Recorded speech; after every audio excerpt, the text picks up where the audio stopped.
pakan tatemnya madu karena tujuan katanya kecil ya kena orang lagi lalu hana lung kena udet lebih bega mati ni baik saja jawab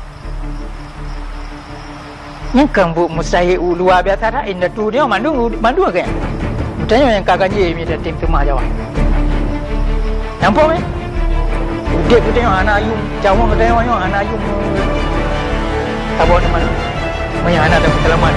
kalau sudah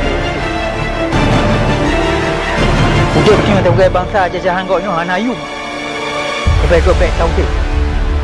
mena depu arti kemuliaan